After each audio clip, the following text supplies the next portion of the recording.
Okay, નમસ્કાર મિત્રો, MB વાળા ચેનલમાં તમારું સ્વાગત છે મિત્રો. તો આજે ટેટ 1 અને ટેટ 2 ની જે નવા મિત્રો આપણી જોડે જોડાઈ રહ્યા છે, એ લોકોને ભરતીમાં કઈ રીતના એપ્લાય કરવું, એક્ઝામ કોણ કોણ આપી શકે છે, જે નવા લોકો આપણી જોડે જોડાઈ રહ્યા છે, બીએ બીકોમ બીઈ કરેલું છે તમે, તો કઈ રીતના તમે ટેટની અને ટેટ 2 ની પરીક્ષા, ટાટની પરીક્ષા તમે આપી શકો છો દોસ્તો. બધી જ માહિતી આજે ચર્ચા વિચારણા કરશું. ઉંમર તમારી કેટલી હોવી જોઈએ, લાયકાત શું, તમે પાત્રતા કઈ રીતે ધરાવો છો, જે ટેટ 1 અને ટેટ 2 ની પરીક્ષામાં તમે લાયક ઠરી શકો છો દોસ્તો. તો આજે આપણે પ્રોપર એક્ઝામિનેશન સાથે સાથે આપણે ચર્ચા વિચારણા કરીશું દોસ્તો. તો ચાલો, ઘણા મિત્રોને ડાઉટ બી હોય છે કે મારે હવે પીટીસી કરવું કે નહીં, મારે હવે બીબીએ બીકોમ થઈ ગયું છે, તો હવે હું કઈ રીતના એક્ઝામ આપી શકું છું ટેટ 1 ની. તો એ વિશે થોડી ચર્ચા વિચારણા કરીએ દોસ્તો. તો તમે ટેટ 1 આપવા માંગો છો દોસ્તો, તો ધોરણ 1 થી લઈને તમે 5 સુધીમાં અહીંયા તમે આપી શકો છો. હવે એની માહિતી હું તમને આપી દીધી છે. તો અહીંયા જે ફોર્મ ભરવાની વિગત છે મેં જૂની છે દોસ્તો, એના ઉપર તમે ઇગ્નોર કરજો દોસ્તો. ખાલી હું તમને માહિતી લઈને આવ્યો છું કે કઈ રીતના તમે લાયકાત તમે ઠેરવી શકો છો દોસ્તો. તમે તો અહીંયા જોઈ શકો છો કે લાયકાતમાં તમે 12 પાસ પીટીસી યા તો ડીએલ કરેલું હોવું જોઈએ, 12 પાસ પ્લસ બીએ બીઈડીએલ કરેલું હોવું જોઈએ, યા તો 12 પ્લસ પર ડિપ્લોમા ઇન એજ્યુકેશનમાં તમે કરેલું હોવું જોઈએ દોસ્તો. હવે ભાષા, તમે પરીક્ષાની ભાષામાં ગુજરાતી, હિન્દી અને ઇંગ્લિશ, આ ત્રણ જે ભાષાઓ છે એમાં તમે પરીક્ષાનું હાલ એ લોકોએ ચર્ચા વિચારણા કરી રાખેલું છે દોસ્તો. હવે ટેટ 1 તમે 1 થી 5 માં તો આપી શકો છો દોસ્તો. હવે તમને એ પણ ડાઉટ હશે કે જ્યારે વિષયો શું શું આવે છે દોસ્તો. તો એક્ઝામ ત્યારે લેવામાં આવે છે ત્યારે બાળ વિકાસ, શૈક્ષણિક શાસ્ત્રમાં 30 માર્કનું હોય છે, ગુજરાતી ભાષા 1, ગુજરાતી અંગ્રેજી ભાષા 2 અને ગણિત, આ ત્રણ 90 માર્ક્સનું આ હોય છે દોસ્તો. એના સાથે સાથે પર્યાવરણ, સામાન્ય જ્ઞાન તમને અહીંયા આપવામાં આવે છે, અહીંયા 30 માર્કનું એ આપવામાં આવે છે.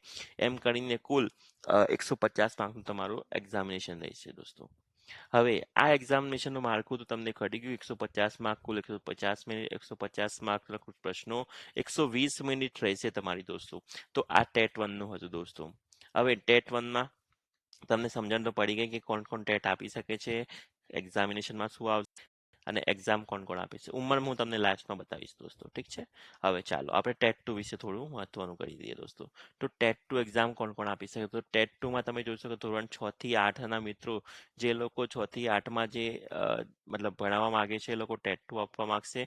અને એમાં કઈ કઈ એજ્યુકેશન જોઈશે, તો પીટીસી તો સાથે જોઈએ, એના સાથે સાથે ગ્રેજ્યુએશન તમે કરેલું હોવું જોઈએ દોસ્તો. તો તમે ટેટ 2 આપી શકશો, અથવા તમે સ્નાતક છો, ગ્રેજ્યુએશન છો પ્લસ બીએડ કરેલું હોય તો બી તમે આપી શકો છો. આ બે ચીજોમાં તમે હાલ ટેટ 2 ની એક્ઝામમાં આપવા માટે પાત્રતા ધરાવો છો દોસ્તો. હવે એનું કઈ રીતના ક્લેરિફિકેશન હોય છે, તો તમારા એચએસસી ના માર્ક્સ, સ્નાતકના પર્સન્ટેજ ગણવામાં આવે છે 20%. એના સાથે સાથે 5% અનુસ્નાતક મતલબ ગ્રેજ્યુએશન, જે વાત પોસ્ટ ગ્રેજ્યુએશન હોય એમાં 5% તમારા એ હોય છે. બીટીસી બીએડના 25% માર્ક તમારા એ ગણવામાં આવે છે. એના સાથે સાથે ટેટ 2 એક્ઝામ જે તમે આપી એના 50% ગુણમારે એ દર્શાવવામાં આવે છે. એમ કરીને તમારું મેરિટ લાસ્ટમાં બનતું હોય છે દોસ્તો. તો આ રીતના તમારું ટેટ 2 નું મેરિટ બનશે. જ્યારે હવે ટેટ 2 માં તમને બી ખબર છે કે હવે ઉંમર પાત્રતા વિશે તમને બી થોડું સમજાવી દઉં લાસ્ટમાં.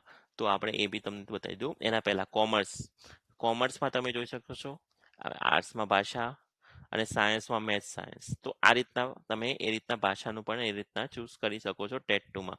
હવે હવે કોમર્સના વિષયથી આર્ટ્સ વાળા સાયન્સમાં ત્રણેયનું વેરિફિકેશન થઈ ગયું દોસ્તો. હવે ગુણભાર કહું, 150 માર્કનું પેપર, પાર્ટ 1 75 માર્ક, પાર્ટ 2 75 ગુણનું પેપર, ગુજરાતી, ઇંગ્લિશ, વિજ્ઞાન, શિક્ષણ, અહીંયા મનોવિજ્ઞાન આવશે દોસ્તો, મનોવિજ્ઞાન પ્લસ શિક્ષણ અને reasoning plus GK 25 mark, Gujarati plus 25 mark. જ્યારે પાર્ટ 2 માં તમને એસએસ મળશે 75 માર્ક્સનું, એમએસ મળશે તમને 75 માર્ક્સનું અને ભાષા મળશે 75 માર્ક્સનું. તો આ રીતના તમારું પેપર 75 માર્ક્સનું રહેશે. આ ત્રણમાંથી તમારું ગમે તે 75 માર્ક, અને અહીંયાથી આ ત્રણ 75 માર્ક્સ, 150 ગુણનું પેપર રહેશે.